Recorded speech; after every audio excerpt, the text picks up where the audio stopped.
Hey, everybody, welcome to Ask Dr. Testosterone, starring Dr. George Touliatos, brought to you by his books, Bodybuilding, the Good, the Bad, and the Ugly. Great overview of PEDs, how they're used in the sport, cycles, side effects, all that. Then the sequel, Training, Nutrition, Supplementation in Bodybuilding, because you need to know all that too, not just take the drugs. And if you're on Amazon.com buying those, buy my book too, Real Bodybuilding, Real Bodybuilding. Yes, that was the title even before Fawad had his podcast. And now, welcome from Athens, Greece, Dr. George Touliatos. How are you, Doc? Hi, Ron. Thank you. How many days post-surgery are you now? I'm 1 week. I'm 10 days post-surgery. It was last Friday. Yeah. I started taking a little bit of cortisone, for the inflammation of the nerve. Yeah. That's all. It irritates me sometimes when walking, when I'm having this kind of workout, because my workouts are a joke now, just a pump, more reps, and there's no muscle damage in order to grow, Yeah. But I have to tell you that my clothes are more loose. That means muscles even a little bit shrink, So Yeah. it's against the gravity. I mean, it's against the catabolism, what we're trying to do in our 40s and 50s. Right. And I mean, I grew, but the point is the going downhill is really inevitable. Even though you're taking the protein, you're taking your HRT regimen, if you don't have one stimulus, which is the training, Right. then unfortunately it shrinks, But I feel better though.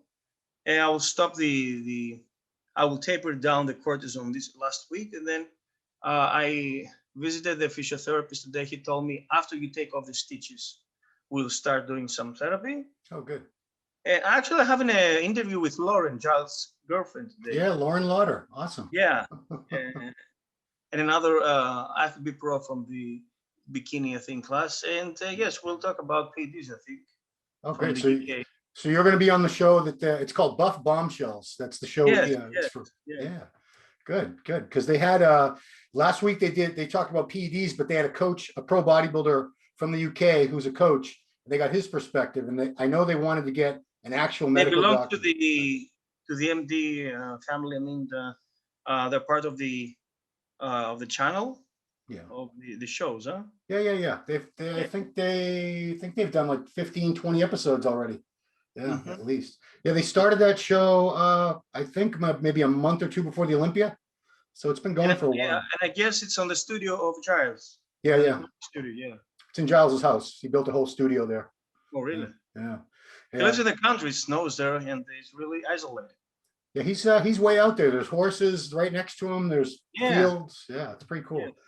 Well, believe this or not, my legs, I didn't think my legs got any smaller, but I found out Saturday that they did, because I put on a pair of jeans that are usually skin tight. Like I have a hard time putting them on, and they weren't skin tight anymore. So, but listen, because when I'm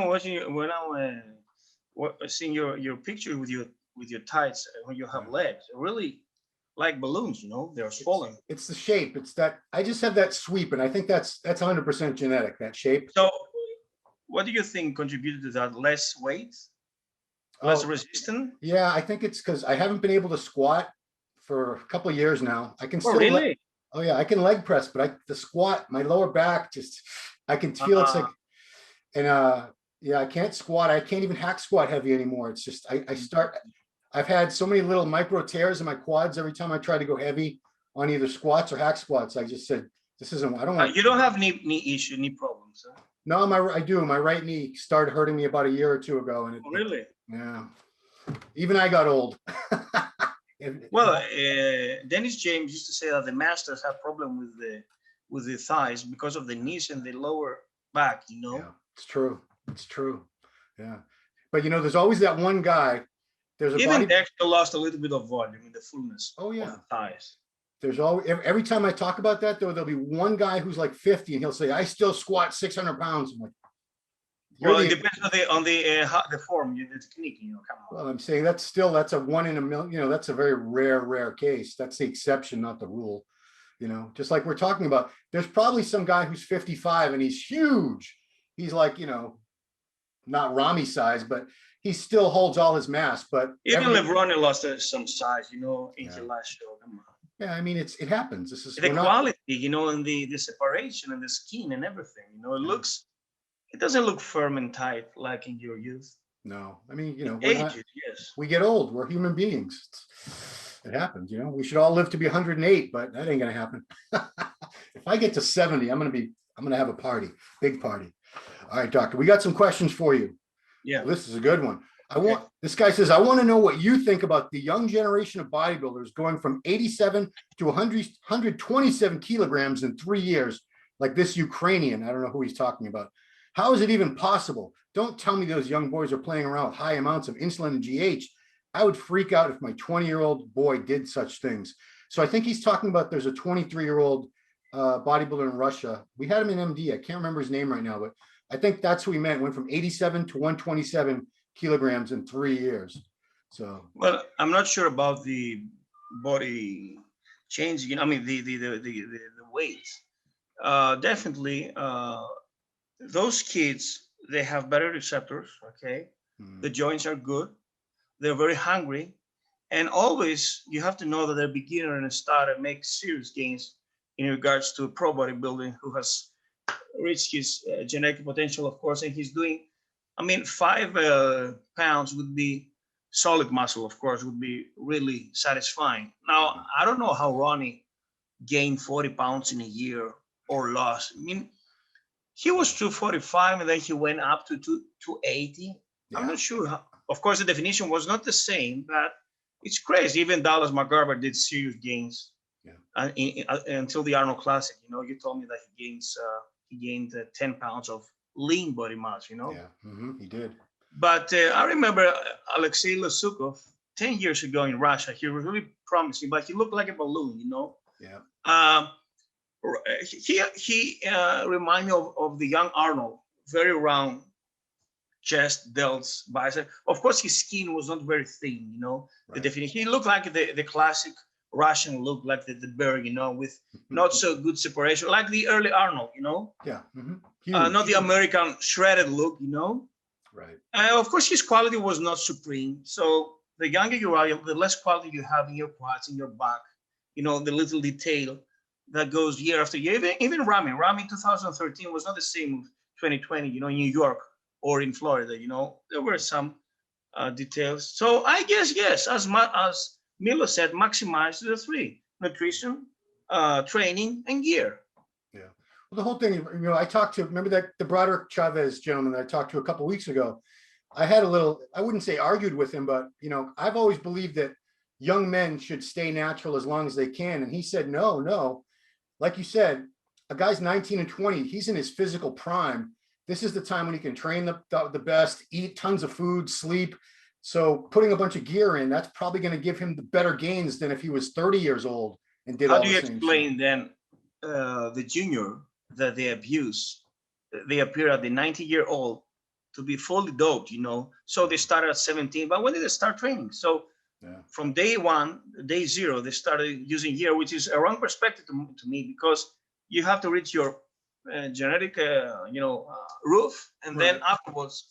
But some are really anxious, and worried to do serious gains from the beginning, and actually they're gonna mess up with the sperm quality, and they were gonna establish soon the cardiovascular issues, Of course, they are fearless. They push the gear to the limit, and we used to be fearless as well, Sure. Yeah, and could sustain more drugs, and could stay up all night and fuck the girls and go the next day to the beach or to the gym. They were like they were Duracell, Yeah. One last thing, I went out, my daughter's a DJ. She played a club gig the other night, and by 11:30 at night, I was ready to go to sleep. I was like, man, I look good for my age, but I'm still 51 years old. I'm tired. So, yeah. Next question. So this guy was trying to give you some advice on your training, I think, because he thinks you were training too heavy and that's why you got hurt. So he said, less weight, more reps, more gains, and safer for joints. Ronnie Coleman said his majority of training was 12 to 20 reps. This is a terrible example because Ronnie's the one who's hurt the most. No need for singles and less than 5 rep sets. Well, Ronnie damaged his spine when he was doing 4 reps at 800. And actually, to the second, he heard this popping out, Yeah. You don't train like that, though, right? You don't do heavy No, singles. come on. Of course, I did the pyramid, but I have to tell you, I was addicted to that. Every Mhm. trainer had to Up, up, up. not exactly, not necessarily, but No. I had to say that 3:30, I have to do 3 reps, like Mm. the previous week. So it was kind of obligation for me to repeat the same thing. Right. And I mean, according to other doctors, I shouldn't be operated, but I did this in order to avoid something worse in the future. Yeah. Yeah. And just to get back to what, yeah, Ronnie, I don't think Ronnie doing 12, 20 reps, I don't think that's when he got hurt. Ronnie do 12, 20 reps, but he built an enormous gorilla size, of course, with 6 to 8 reps, of course. Okay. Yeah. And he did also single reps as a powerlifter. Right. Correct. He was a good, really good power lifter, at least in the bench press and the deadlift. I don't know about his squat. Okay. So next question is a drug cycle question. We get these every week. Would you recommend Anavar and Deca? I'm 58 and in good shape, but suffer from joint pain along with past injuries that cause pain. Your experience and expertise is greatly appreciated. Well, I would say stick with Deca because it's more beneficial to the joints, to the bones. It's a good anabolic. It's intramuscular. That means goes rapidly to the system. You don't strain the liver. It's not a lipid toxic also. It's pharma grade. Mm. You can hardly find legitimate anavar that also stresses the liver and has some liver toxic effects if you abuse it. And it's hard to get anavar, of course, because on the underground lab, 90%, it's the best scenario is underdose, but getting another compound is the worst case scenario. D-ball. It's a lot of people sell D-ball and tell you it's Anavar because they can charge 3 times more money for Anavar than they can for D-ball. Yeah, exactly. They sell something cheap for something expensive, Yeah. And it's suddenly out of nowhere you have gynecomastia from the ball. Yeah. Well, it's worse. What about these poor women? They think they're on Anavar. They start sounding like this. That's rough. Here's a good question. Could an aromatase inhibitor work against me while using HGH? I don't find a particular reason for that.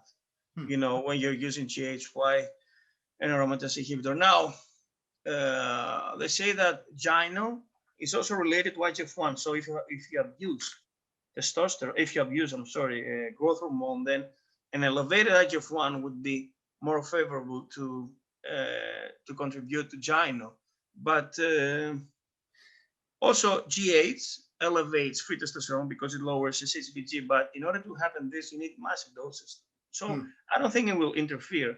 Now, under natural state, estrogens could favor the release of endogenous growth hormone. But here we're talking about exogenous use, so it doesn't work. It doesn't apply there. Okay, here's a good one. I think we've talked about this before, but Deca only cycles, like the 70s. I see a lot of bodybuilders now who claim to do Deca only cycles without test to avoid side effects and E2 conversion. What's your opinion? Do you think we can blast Deca at a high dose with way less testosterone, like a TRT dosage? I think will give you Deca dick for sure. Actually, test is king. You know that. Test is king. 50% should be. Also, what are you talking about side effects? Deca is more cardiotoxic rather than testosterone.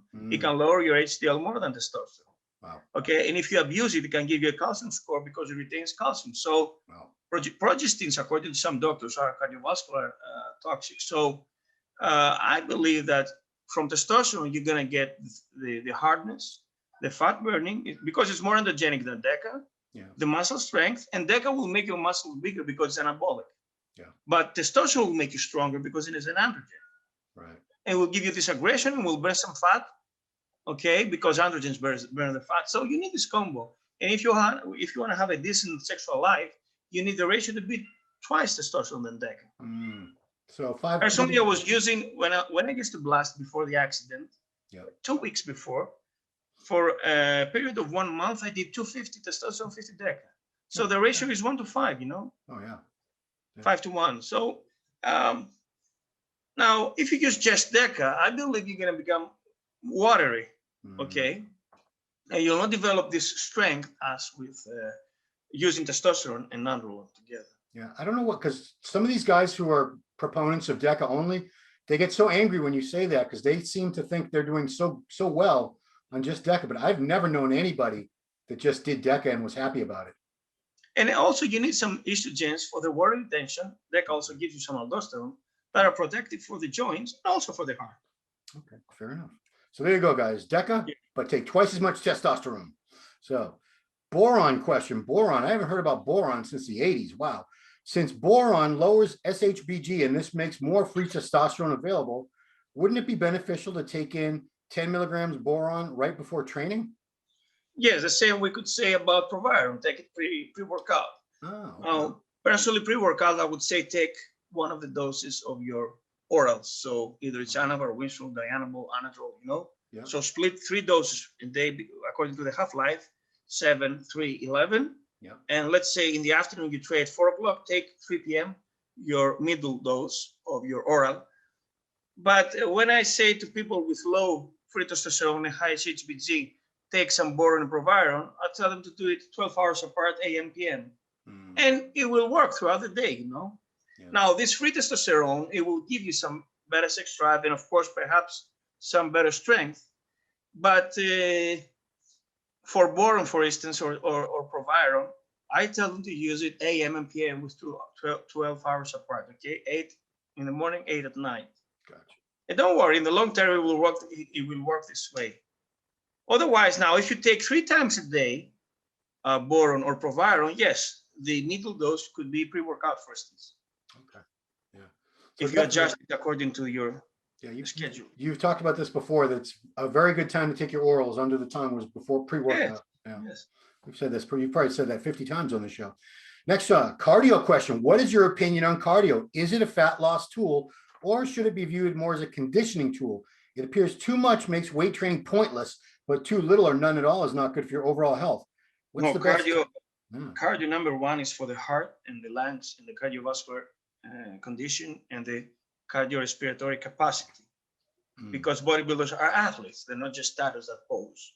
Yeah. Okay, you need also to elevate your HDL with cardio to improve your ejection fraction, okay, to the heart, okay? And afterwards, you burn some calories and you can burn the fat, you know? But I'm not sure if Arnold did serious cardio. Perhaps he was running at the hoods, but they don't have this equipment, the step or the cross. How you say the cross? They didn't have cardio equipment back then. I don't think.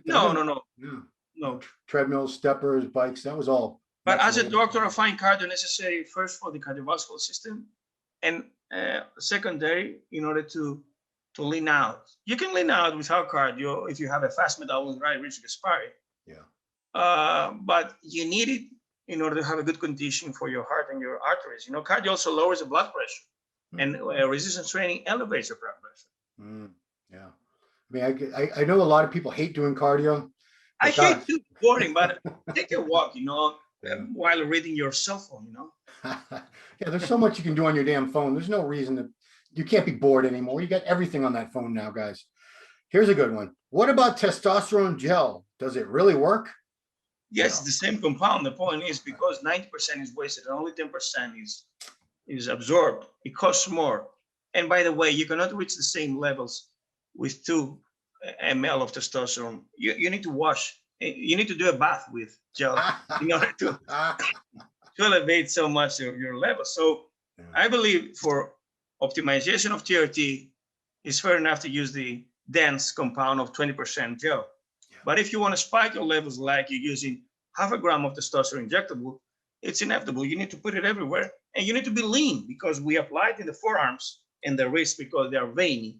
Right. But if you want to put it in your stomach and in your thighs, you need to be 5%, you know, to be fully absorbed. So there are some fat guys come to my office with a large stomach, you know, and they apply to the stomach. So waste is zero absorbed over there because all fat, you know.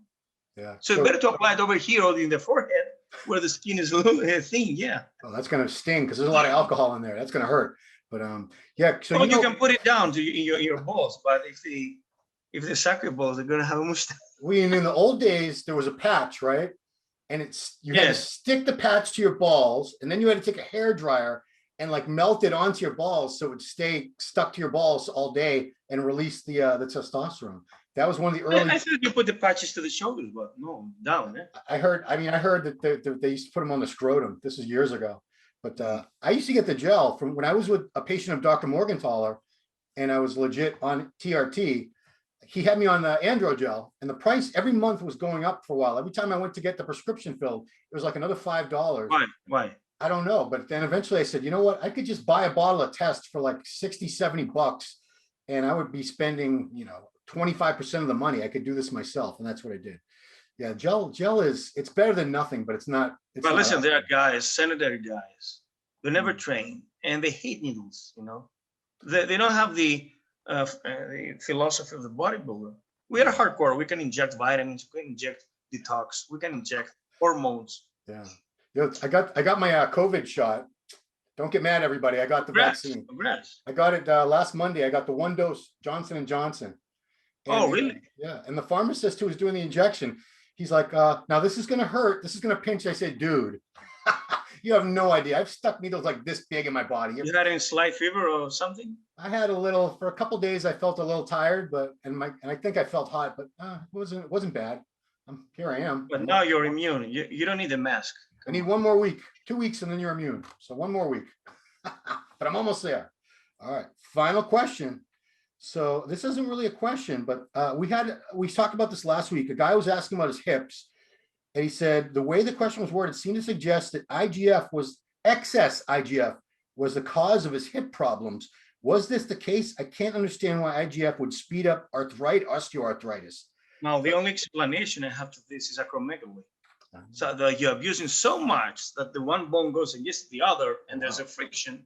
Something that rumors said that Carl Lewis had this problem with his knees after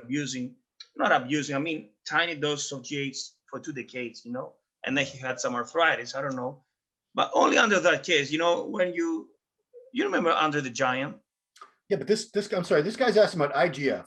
Is it IGF is the result of growth hormone, actually. Okay. Yeah, but I remember Andre the Giant. He was, oh God, what a ugly and he had a massive arthritis. He was walking by a stitch, So if you use massive dose of GH, then IGF-1 is released, and this is what makes tissues grow, Gotcha. Yeah, you don't want that, because I remember for a long time we started seeing a lot of guys abusing GH, and they all started looking the same in the face. This part, the brow ridge grew. They got a big fat nose. Their jaw grew. Their hands, their feet. It was ugly. But not how Hogan was natural. I mean, he was a tall guy. It wasn't natural. I don't think Hulk Hogan. It was not natural. I mean, he didn't seem that he abused GH. No, I don't think so. Yeah. He was never very lean ever. He never got lean in his life. That guy. Well, he was like off-season. Always, yeah. Big dude. I mean, I met him a couple of times. He was 6'4", 6'5". I don't know what he was. He was big. He was big. He was much more. Everybody's tall to me, so I don't know how tall he really was. But yeah, I met him and Macho Man Randy Savage together. They were training at Gold's Gym, and they were, because I was doing a photo shoot, and they're like, "Who's this little twerp? Why are they doing pictures of this guy? Look at us," But it was funny. Anyway, that's all the questions we have this week, Doctor. Everybody, check out Dr. Touliatos' website. You can see the name behind him, gtoul.com. Check him out on Instagram it's Dr. George Touliatos on Instagram, right? Actually, now it's 111, episode 111. Yeah. And if we remove the 11 interviews, this is the 100th episode of Q&A. So I believe officially today we broke the bar of 1,000 questions. Oh, easily. Because there was a lot of weeks you did 20 questions.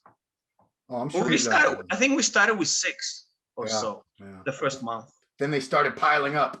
And actually, we have 65,000 views just before Vegas in September 19, when we said, let's do a gift and we speak about cycles. Yeah. Was it the best cycle or something? The best mass? Off-season and cutting, Yeah. 65,000 views, huh? If we want to get 65 million views, we got to have an episode and just call it, I will send you free trend, and everyone will watch that. But it's a clickbait, because we're not going to send you any trend, guys. It's a trick. Anyway, guys, to your questions, please leave them in the comments here below. If you're not subscribed to the channel, please subscribe. Hit that little bell thing so you know when we have new videos, because we have all kinds of videos on this channel. Dr. Touliatos, thank you so much taking the time, sharing your expertise, your knowledge with these people, because like I say every week, because it's true, this is a rare opportunity, guys. You have a medical doctor who's a national bodybuilding champion. He's walked the walk. He's used PEDs. He's treated plenty of patients who are PED users. He knows this stuff inside and out. So we're very, very lucky to have Thanks Dr. to George. the show that Steve Blackman offered me, I'm selling one book every day Oh, right on. each. So 60 books every month I'm selling things. And because I have to tell you, before the show, Yeah. 3 years ago when I started, my first book, I was selling a half a book a day, so 15 per month. Now I'm selling 30 from each book. So it's pretty good at advertising, you know? Yeah. Well, guys, get his book. It's on Amazon.com. Amazon.com. I'm going to show them up one more time. So we stopped putting the commercial. Look at that, guys. They're great books. I've read them both. So that's it. Everybody, thank you for watching. We appreciate it. Share these videos, like them, comment, put your questions in the comments, all that good stuff. And we'll see you next time.